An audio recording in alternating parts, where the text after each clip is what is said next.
ntabwo ziheba.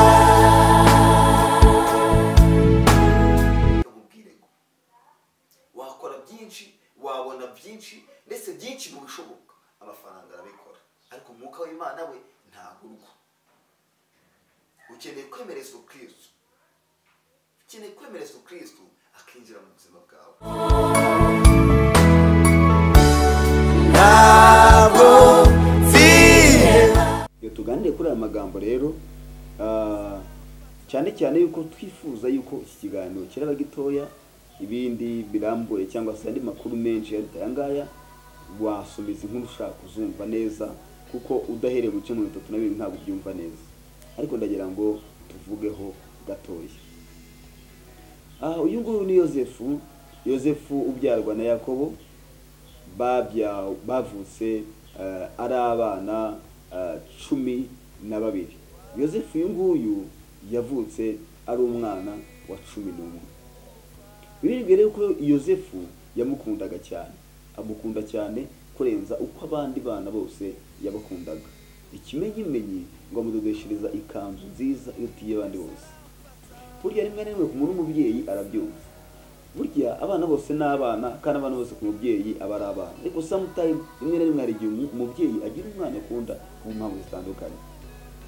Ushobora kuba umukunda bitewe n'uburyo wenda yavutse, ushobora kuba umukunda ku mpamvu zitandukanye, uretse afite impamvu agira umwana akunda cyane kurenza n'abandi. Nubwo akenshi ababyeyi benshi batabyerekana, nta nubwo ari byiza kubyerekana ngo kubyereka abana, ariko burya buri mubyeyi wese afite umwana avuga ati uyu mwana uko biri kose ndamukunda cyane.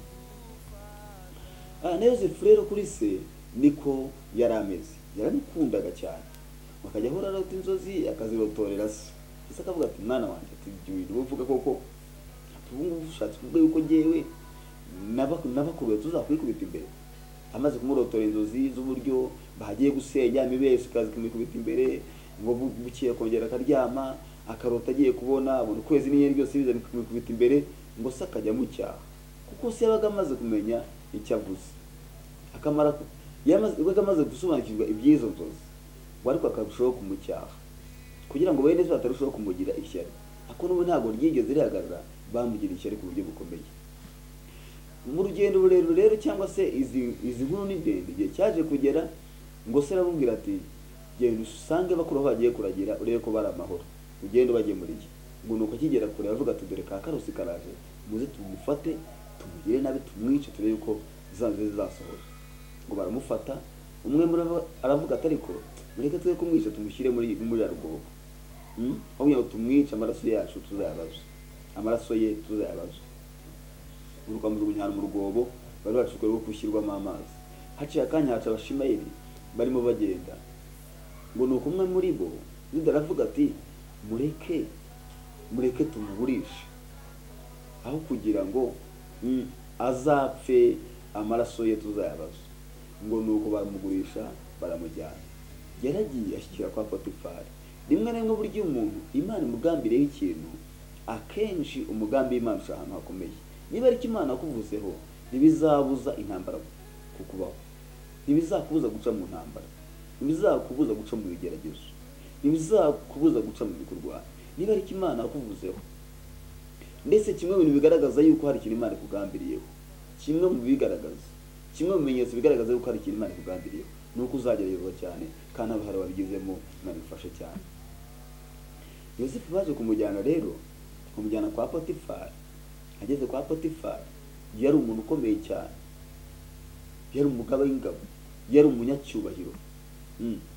None ngo ageze kwa Potifari, arahaba, ngo arangije ubwiza bw'Imana, feva gikundo cy'Imana kiba ku buzima bwe. Hanyuma Potifari avuga ati rero nkwaye gutwara urugo rwanjye ibyaye byose ndabikweguriye, usibye umugore wanjye niwe naguhaye. Yari amahirwe akomeye cyane, mbega umugambi w'Imana. Bene se ngo bajyanye inkuru y'incamugongo bagenda babwira se bati umwana wawe inyamaswa y'inkazi yaramuriye, ndetse n'ikanzu ye barifashe bayinika mu maraso. Ngo nuko se ararira arihanagura. Ariko Yozefu ntabwo yari yapfuye, ahubwo yari akiriho, ndetse Imana ikomeje kurinda isezerano ryayo. Reka nkubwire ngo isezerano ry'Imana akenshi rica ahakomeye, ariko rigomba gusohora.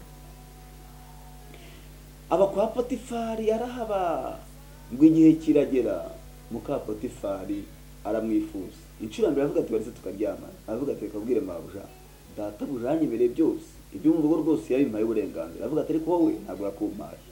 Ngo akajya ahora bimugerageza arabyanga, ngo bukeye ashaka kumufata ku ngufu. Burya amahano yatangiye kera, ashaka kumufata ku ngufu. Yozefu ahita afisigaza umwenda wo hejuru arawumugumanira, awusigana mu biganza arirukanka. Ngo nuko umugore akozwe n'ibimwaro aravuga ati muze murebe ibyo kagahubwe kaguze. Atashatse no kumfata ku ngufu. Yozefu ntagomba gucikira, ntiyagombaga no gucika. Baramufata amushyira mu nzu y'imbohe. Mu nkuru ndende rero, mu nzu y'imbohe yaje kurotora inzozi, hanyuma abantu babiri yazirotoreye zirasohora koko. Ariko umwe avamo bamuca igihanga, undi asohokamo arongera aza gusevinga, aza guseriva ibwami. Noneho Imana iza guteza ikibazo. Reka nkubwire rimwe na rimwe, burya inzira z'Imana ziratangaje. Imana iza kurotesha Farawo, umwami w'Egiputa, ngo arota inzozi abona inka, abona amahundo 7 meza ameze neza. Ngo agiye kubona andi amahundo 7 y'iminambe araje ameze ya mahundo meza. Ngo arongera araryama gitora gatotsi, ngo agiye kubona abona inka nziza zimeze neza, inka z'amashigija, inka zimeze neza. Ngo agiye kubona abona haje izindi nka 7 z'umwako zita ziziga za zindi. Ngo nuko bukeye abaza mu banyabwenge bose aravuga ati muze munsobanurire inzozi narose. Mu banyabwenge bose habura umuntu umwe wazirotora. Ariko umwe muri bagaragu babandi, umwe mu wundi washinzwe guseriva ku meza y'umwami aravuga ati data munyemereye kwibuza iby'ibyaha byanjye. Umunsi umwe yigeze kugomera umwami, hanyuma njyanwa mu nzu ya gereza. Atari ko hari umuhungu twari turi kumwe bita Yozefu. Yozefu ni ijambo risobanura ngo kongeraho. Atuwo Yozefu rero inzozi narose yarazinsobanuriye na mugenzi wanjye yazimusobanurira. We yamusobanuriye, umugenzi wanjye yamusobanuriye ko azasohoka agiye gucibwa umutwe. Nuko byagenze, ansobanuriye ko nzava muri gereza ngarutse kongera guseriva vino ku meza y'umwami, cyangwa kongera guhereza. Ati nuko byagenze. Ngo nuko Farawo avuga ati mumutumeho azi.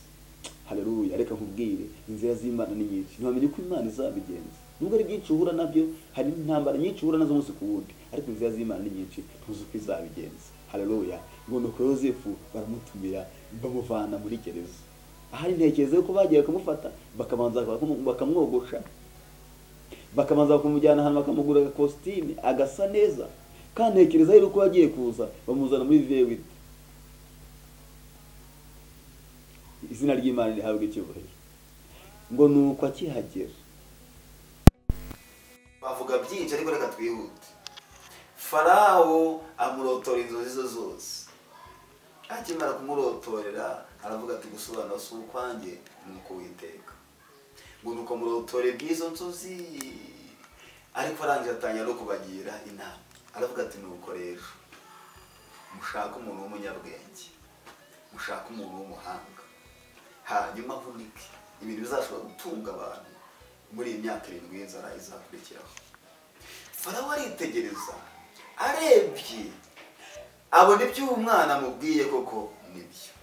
Ariko aravuga ati twavana hehe, n'ahandi twasoma twabona hehe umuntu w'umunyabwenge, umuntu w'umuhanga uri mu mwuka w'Imana.